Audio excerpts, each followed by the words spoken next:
Bien, muy buenos días, jóvenes. Bienvenidos a este nuevo ciclo. Disculpas ahí por la confusión que hubo al principio sobre cuándo iniciaban las clases y qué día nos tocaba la asignatura. Yo asumí que era día miércoles porque la otra asignatura también la tengo día miércoles, pero luego me aclararon de que era día sábado. Entonces, vamos a iniciar con esta asignatura que tiene una cierta variedad de contenidos. Vamos a ver una serie de contenidos un poco diferentes entre sí, pero que son importantes. Siempre dentro del proceso de formación contable de ustedes como futuros profesionales. Es bien importante tener una base de contabilidad fuerte, porque precisamente es lo que le da nombre a nuestra profesión. Aunque ustedes están estudiando esta carrera, no para ir a ser contadores de una empresa, aunque eso no está, o sea, es probable, es factible que así sea.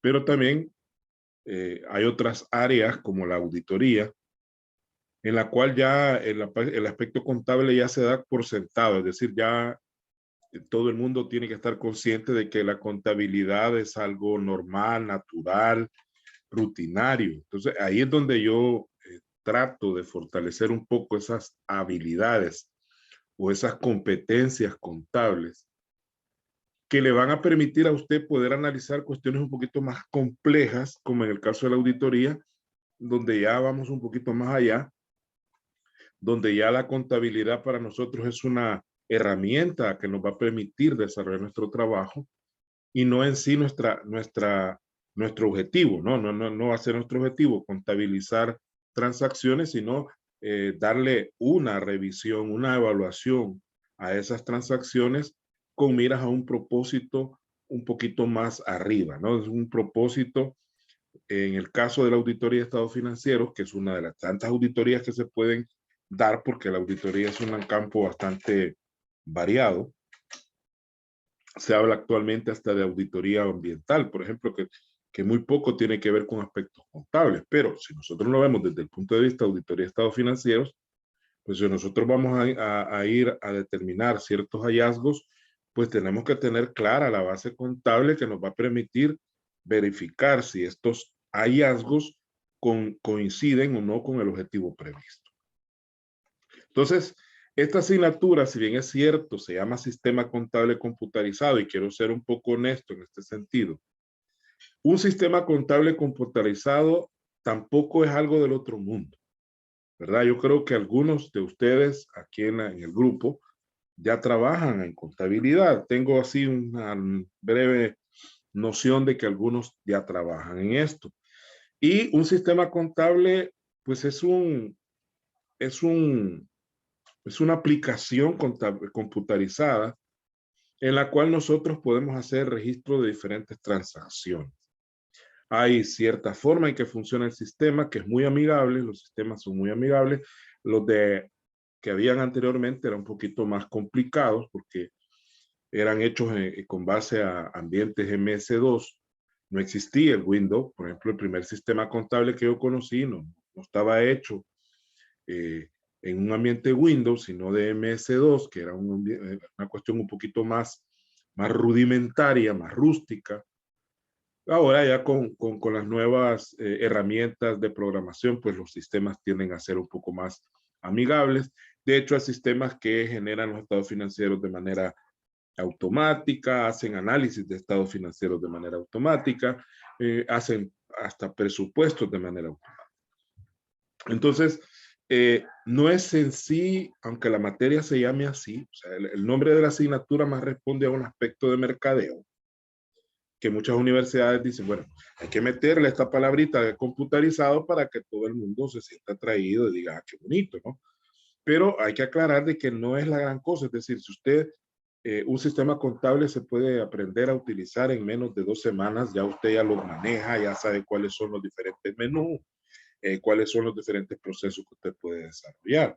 Con esto no estoy diciendo que no vamos a dar importancia a esa parte, Pero de nada me sirve a mí manejar un sistema contable computarizado si no sé realmente cómo hacer una partida, ¿verdad? Y por esa razón, desde la asignatura anterior, sentamos las bases para repasar ese proceso y vamos a seguir en ese proceso, a concluir el proceso de repaso de aspectos puramente contables para poder luego poder hablar ya del sistema contable computarizado. A lo que quiero llegar es que un sistema contable computarizado lo puede aprender a usar cualquier persona, aparentemente, pero si no tenemos un conocimiento básico en cuanto a la mecánica contable y cómo funciona la contabilidad, pues está de más que nosotros manejamos un sistema computarizado.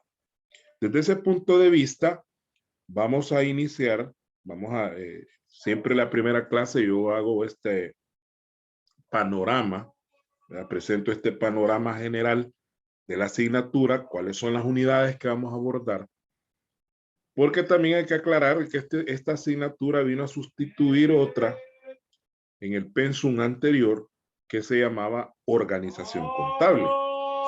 Y no hay otra asignatura que haya suplido esa parte de la organización contable. De ahí que hay un componente de organización contable que también es importante que nosotros tengamos que conocer y que lo vamos a aprender en parte a través de las clases que vamos a tener, pero también en parte lo vamos a aprender haciendo ciertas investigaciones de algunas cosas. En una unidad 1 vamos a volver a recordar un poco, no así a profundidad como lo hicimos en contabilidad 6, los estados financieros básicos. Quiero hacer un paréntesis con respecto a las sesiones de clase. Este día, por ser la primera clase y porque no me siento muy bien de la garganta, he estado un poco mal de la gripe, o no sé si es COVID, no sé, ¿verdad? Realmente no me ha dado tan fuerte, pero sí he estado un poco mal de la garganta. Vamos a hacer 2 sesiones seguidas, es decir, que vamos a ir terminando más o menos como a las 10 de la mañana. Terminando esta sesión, nos conectamos nuevamente a la segunda y ahí terminaríamos. A partir de la siguiente clase, sí ya tendríamos 3 sesiones y en algunos casos podríamos llegar a tener hasta 4. Esto va a depender de los temas, porque sobre todo los temas contables, usted sabe que son bastante largos y hay procesos que no se pueden dejar a medias, ¿verdad? Entonces, vamos a ir, yo les voy a decir en su momento, vamos a tener una sesión más, pero serían en promedio 3 sesiones a máximo 4 sesiones para poder avanzar y ver todos los contenidos, pero siempre considerando también la parte de la capacidad que yo pueda tener en cuanto a capacidad vocal para poder seguir explicando, porque llega un momento en que la garganta se cansa y ya no da más, por más que uno quiera, ¿no? Es bien difícil, eso lo decíamos en una reunión de docentes, hacer la misma dinámica de trabajo que se hace en una clase presencial en una clase virtual. Porque cuando estamos en presencial, no es que desde que yo llego al aula empiezo a hablar y no paro, no, sino que allá es otra dinámica. Hay pausas, por ejemplo, en el aula, cuando estamos en el aula presencialmente, hay pausas, se pone un ejercicio, se da tiempo para que se desarrolle, se atiende grupos por separado, o alumnos por separado, uno en el escritorio, llega el alumno, mire, licenciado, aquí está bien hecho, me dice cómo está, me lo corrige. Es otra dinámica que no es dar clase así, hablar, ¿no? En el caso de este sistema, la única manera de hacerlo es así, ¿verdad? No pueden darse esas pausas por la misma situación que no estamos frente a frente. Entonces, hay que adaptar la parte virtual a la parte del desarrollo de los contenidos. Y en cuanto a la dinámica de evaluación, pues ya usted la conoce, la mayor parte de las evaluaciones van a ser ejercicios y probablemente van a ver en este caso temas de investigación también. Entonces, vamos a hacer una combinación de varias cosas. Pueden haber también algún tipo de evaluación en línea, como un cuestionario en línea, como ya lo hemos hecho en el ciclo pasado, combinado con trabajo de investigación y ejercicios, que eso no va a faltar, sobre todo en algunas de las unidades. Por ejemplo, acá vamos a recordar, vamos a hacer un resumen de parte de lo que hablamos el ciclo pasado. Los estados financieros básicos, vamos a recordar el balance, el estado de resultados, flujo de efectivo. No en forma, como repito, a ir verlos de una vez, otra vez, sino como una forma de preparar el terreno para enganchar los conocimientos que vamos a desarrollar en esta unidad de este ciclo con los que vimos en el ciclo pasado. Vamos a recordar la teoría del cargo y el abono, que es algo fundamental y que yo les dije por ahí que les iba a preguntar las reglas del cargo y el abono. Al final no hubo tiempo para hacerlo. Puede ser que este ciclo lo hagamos. Pero yo confío en que usted se las puede, ¿no? Estas reglas usted ya se las puede y que pues obviamente es una herramienta básica para su trabajo. Vamos a hablar del ciclo contable ya como un proceso completo, desde la apertura, que es la primera etapa, el desarrollo y el cierre. Nosotros no hemos hablado del cierre, el cierre de la contabilidad, que es una etapa crítica dentro del proceso. Yo sé que algunos puede ser que ya la manejen, pero puede ser que hayan dudas sobre qué es lo que hay que hacer en el cierre, ¿no? ¿Qué es lo que más le vamos a dar preponderancia en este ciclo? El cierre.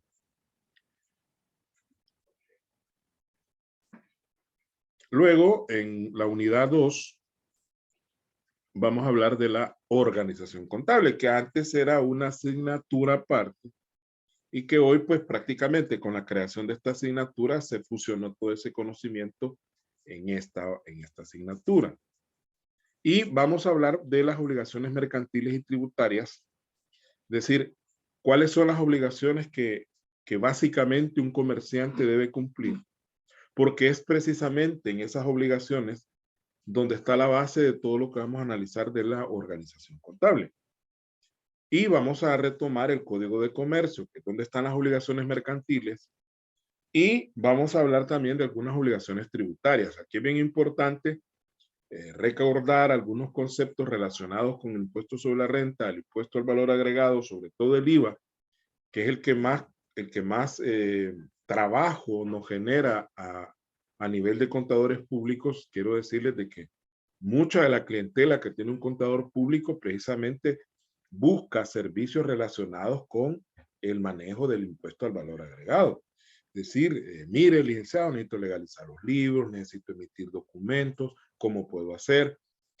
Hasta el proceso propiamente dicho de el manejo de esos libros y la preparación de declaraciones mensuales e informes mensuales relacionados con este impuesto. Entonces vamos a recordar o vamos a ver si es que no lo tenemos muy claro, aspectos como la retención, la percepción, cómo funciona esta figura, que creo que la mencionamos en el ciclo pasado.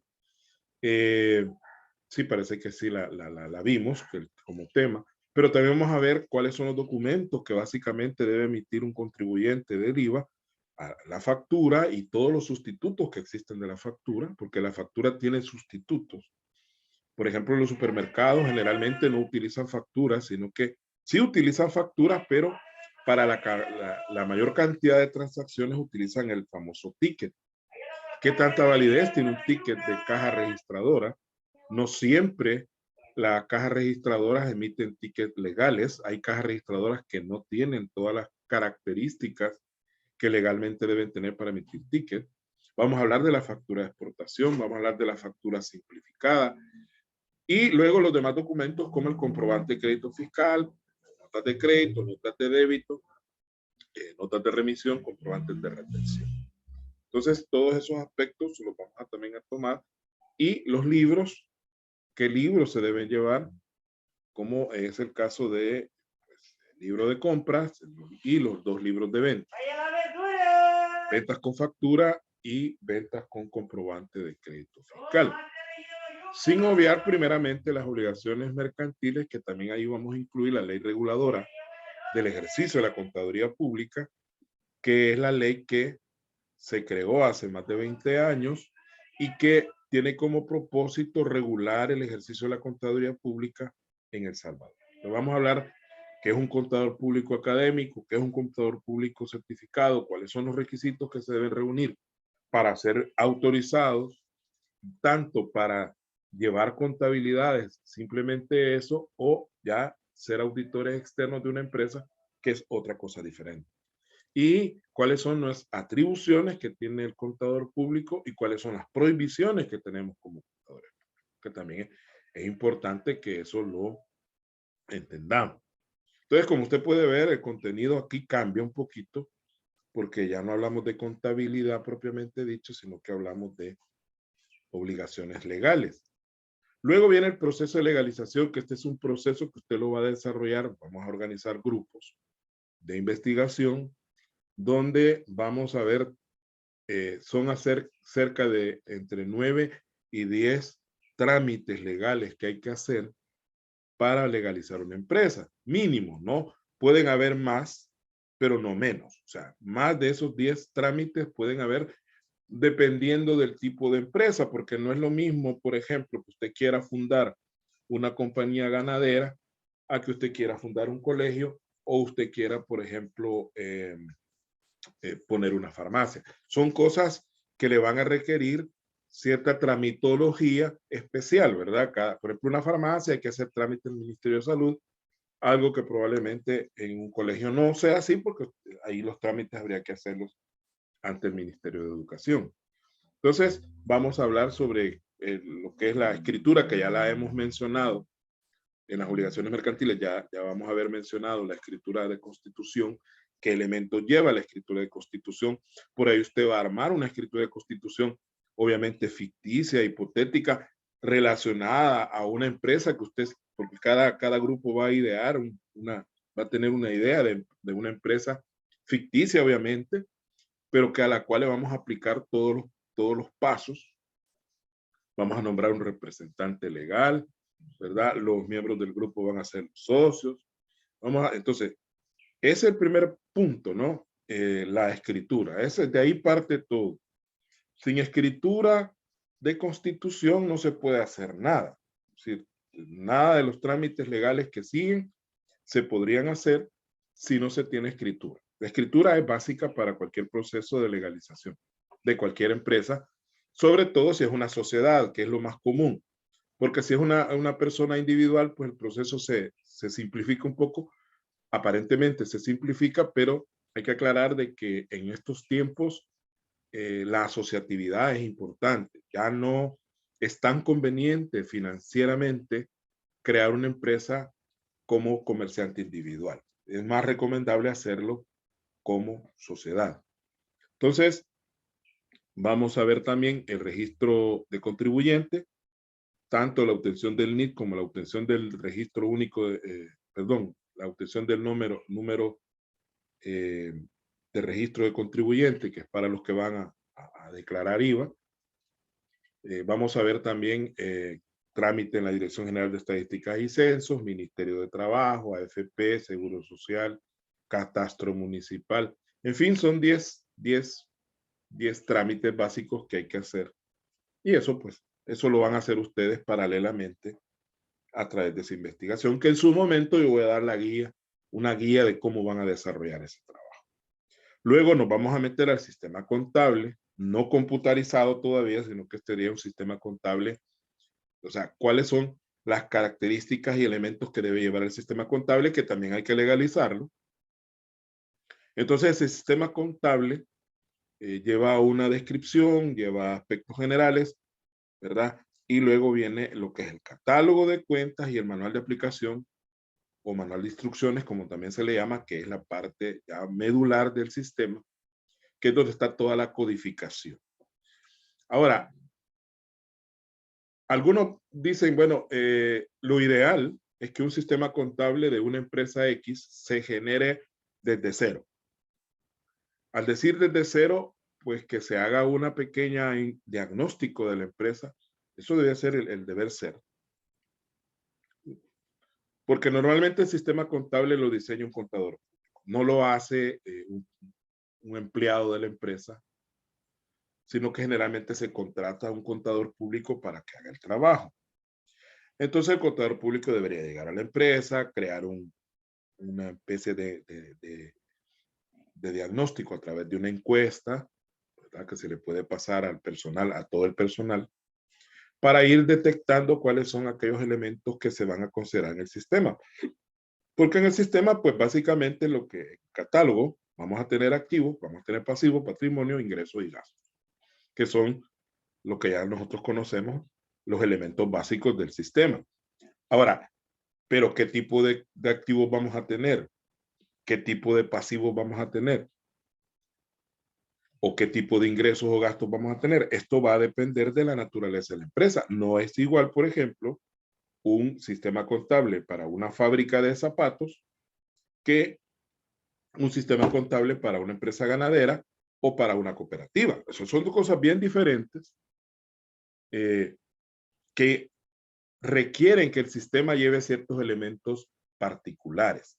Entonces, va a depender de eso para que nosotros armemos ese sistema. Entonces, ya con ese diagnóstico, el contador empieza a armar el catálogo, que es lo primero que hay que armar, porque antes de poner la introducción y ponerle todas las políticas contables, que es lo que va al principio, hay que hacer el sistema, que es el catálogo. Entonces, ya hecho el catálogo, pues todo lo demás va saliendo de manera natural, ¿no?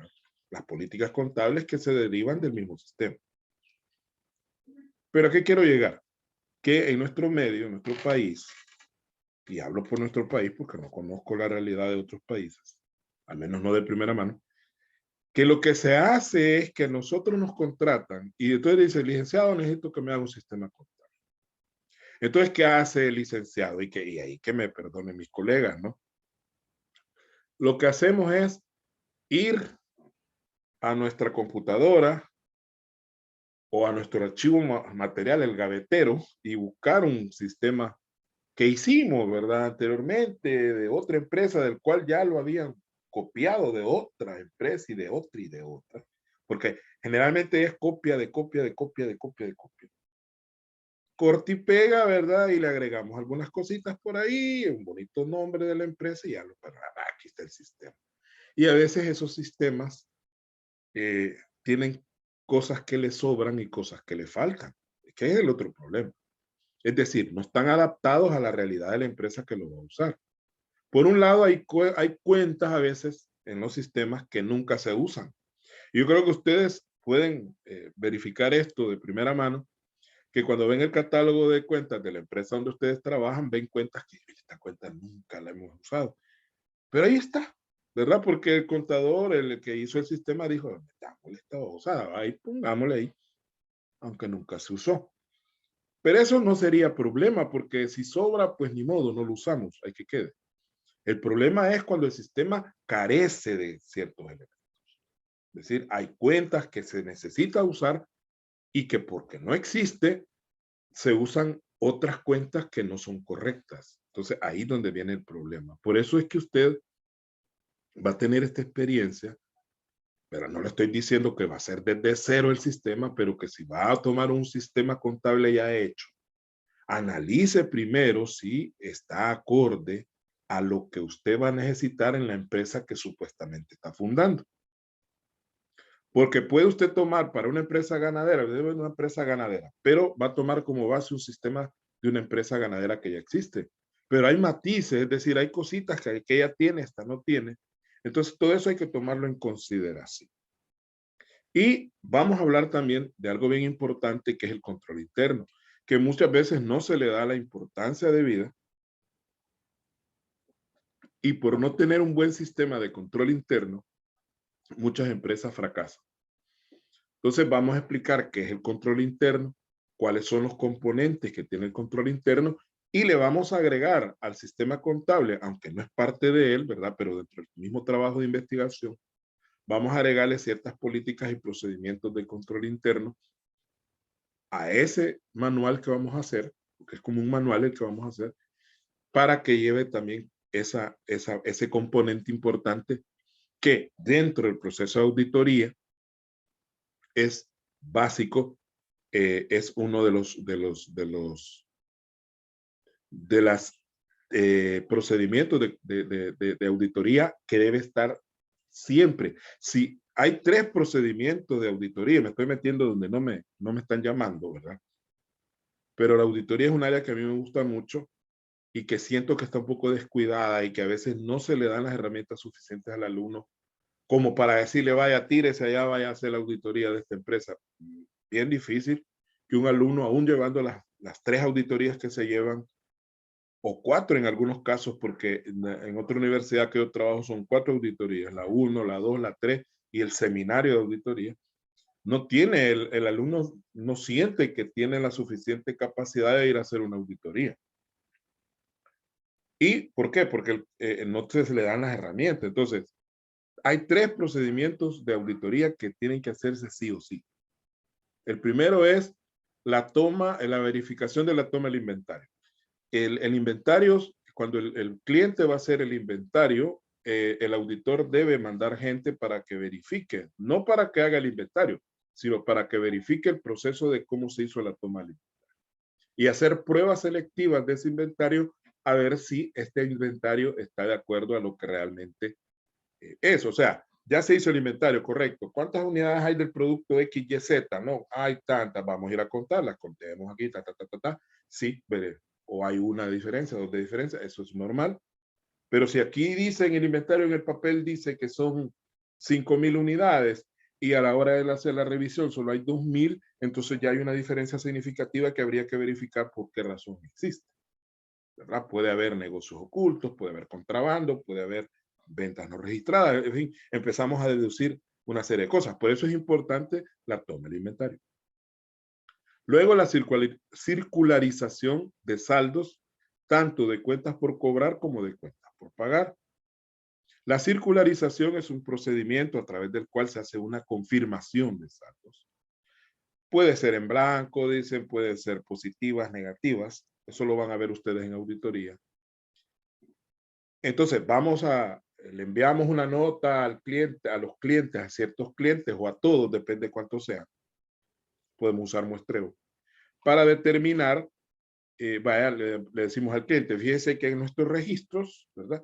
O en los registros de nuestro cliente, dice que usted le debe tanto, le debe 1,000 pesos.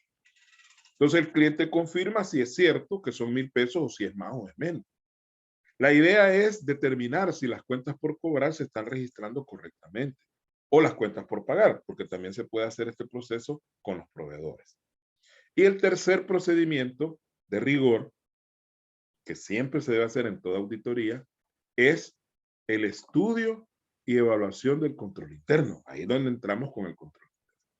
Porque en la medida que el control interno sea fuerte, si nosotros determinamos que el control interno es fuerte, poderoso, es robusto, como le llaman también, entonces las pruebas que nosotros vamos a hacer van a ser más suaves porque el control interno nos da seguridad de que la información que nos están brindando es correcta. Pero si nosotros detectamos que el control interno es flojo, es un control interno que tiene ciertas inconsistencias, que no es fuerte, sino que es un control interno débil, un control interno que no funciona, entonces nuestras pruebas van a ser más fuertes, van a ser más robustas para compensar ese problema de control que hay en la empresa. Entonces, esos son los 3 procedimientos en auditoría, y con la disculpa aquí del compañero Ramón o del compañero Molina, no sé quién de ellos lleva hoy la auditoría, creo que Ramón, pero creo que también Molina lleva auditoría de sistemas. Entonces, de que esos son los 3 procedimientos. Usted le pregunta, ¿cuáles son los 3 procedimientos de rigor? O sea, que no se pueden obviar, que se tienen que hacer sí o sí en una auditoría, pues son la verificación de la toma del inventario, la circularización de las cuentas por cobrar y por pagar, y el estudio y evaluación del control interno. Si no se han hecho esas 3 o alguna de ellas 3, la auditoría no tiene la suficiente base para poder emitir una opinión. Bien, eso sería esta etapa que, como decía, parte vamos a desarrollar en clase, parte la vamos a desarrollar a través de un proceso de investigación que en su momento yo les voy a explicar. Luego, en una unidad 3, tenemos el Excel como herramienta contable y financiera. Esta unidad es cortesía mía, ¿no? Esa no existe en el programa de la asignatura. Pero yo analizo de que no podemos hablar de un sistema contable computarizado si no hemos primero explotado esta herramienta que es maravillosa. Pero les digo yo, para quienes no, sí, yo sé que todos ustedes la conocen. Sería muy poco probable que alguien me diga, mire, licenciado, ni sé qué es eso. Claro que sí, ustedes manejan, en algún momento han hecho uso de la herramienta para alguna tarea, para algún proceso de trabajo o cualquier otra cosa. Pero nos da tantas herramientas que lo cual yo digo así de entrada, no es que yo sea experto, no. Simplemente soy una persona que me gusta aprender y que he aprendido unas 2 que 3 cositas de Excel que quiero compartir con ustedes. Entonces, Excel es una herramienta que a nivel contable y financiero nos saca de aguas, como decimos en buen Salvador. Entonces, yo necesito que reforcemos esa parte. El que ya sabe Excel, pues qué bien, le va a servir como un refuerzo. Y el que se siente quizás que no lo maneja muy bien y que tiene ciertas dudas, pues le va a ayudar a solventar dudas o probablemente aprender algunas herramientas adicionales que no conocíamos. Vamos a ver la estructura básica, así rapidito, pero nos vamos a centrar más en la aplicación de fórmulas. Tanto fórmulas básicas que ya todos conocemos, ¿verdad? La autosuma, cosas así. Eso lo vamos a ver rapidito, pero nos vamos a centrar en fórmulas un poquito más complicadas. Y el uso de flujogramas, que no es que en Excel nosotros vamos a ir a hacer el flujograma, no. Sino que para resolver ciertos problemas, porque el enfoque que yo le voy a dar a este Excel, a este pequeño seminario, y le podemos llamar este tallercito, es que lo vamos a ir aprendiendo conforme a ciertos problemas que yo voy a plantear. Pues hay una empresa que lleva este proceso y que necesita saber cuántos pedidos van a llegar. Bueno, vamos a ver un contexto de un problema y con base en eso lo vamos a resolver haciendo uso de Excel. Y muchas veces los problemas son tan complejos que requieren el uso de flujogramas. Entonces, vamos a ver alguna simbología básica del flujograma para aquel que quiera, ¿no? No necesariamente, cuando uno ya maneja bien el Excel, el flujograma queda a un lado, ¿no? Solo en casos muy complicados uno lo usa.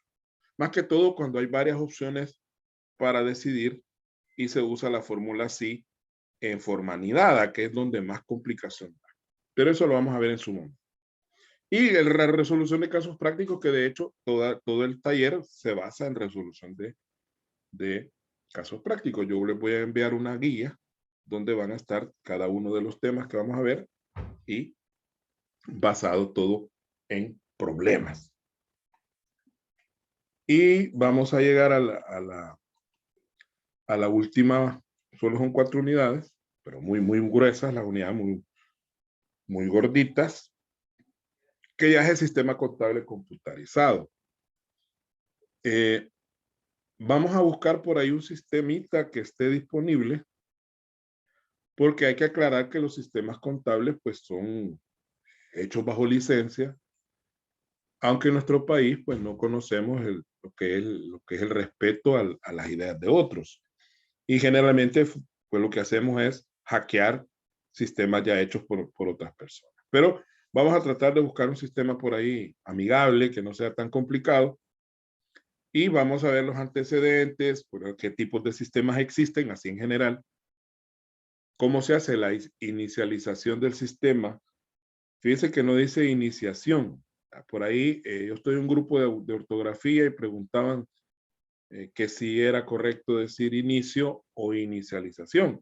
Entonces, yo comentaba ahí en el grupo de que el término inicialización es un término más para sistemas, ¿verdad? Inicio es arrancar con algo, pero inicializar un sistema es crear las condiciones para que el sistema funcione. Y los sistemas contables se inicializan a través de ciertas herramientas que el mismo sistema da, porque generalmente los sistemas contables computarizados vienen vírgenes. Quiere decir que no traen cuentas. Las cuentas las crea el usuario. todo el catálogo hay que digitarlo primero, no es que ya el sistema trae las cuentas. ¿Por qué razón vienen así? Porque eso le permite mayor adaptabilidad al sistema, es decir, dependerá el tipo de empresa si serán las cuentas que le voy a agregar. Entonces, de esa manera, el sistema me puede servir para cualquier tipo de empresa, porque yo soy el que decido qué cuentas le voy a poner. Entonces, esa es la inicialización del sistema. Y luego el registro de operaciones y cómo se generan los diferentes reportes, ¿no? Yo, pues, cuando iba a dar esta materia hace un par de años, hace unos 2, 3 años, hablaba con el licenciado Ramos, que en ese momento era el decano de la facultad, de que en este caso, pues, la universidad era la que tenía que proporcionarnos el sistema y darnos la oportunidad, porque en esa época iba a ser presencial, iba a ser porque fue precisamente en el 2020 que empezó la pandemia, ya no pudimos ir presencialmente a un centro de cómputo de la universidad y ahí pues que estuviera el sistema ya instalado para que nosotros solo lo usáramos. Pero vamos a buscar alguna alternativa viable para todos para que usted pueda tener el sistema instalado allá en su casa y lo pueda manejar desde allá. Pero eso lo vamos a ver en su momento. Bien, este es el programa. Vamos a cerrar esta parte porque ya se nos está acabando el tiempo y nos reconectamos para ver el repaso. Hoy vamos a empezar con el repasito y ahí terminaríamos, ¿no? Así que nos reconectamos inmediatamente.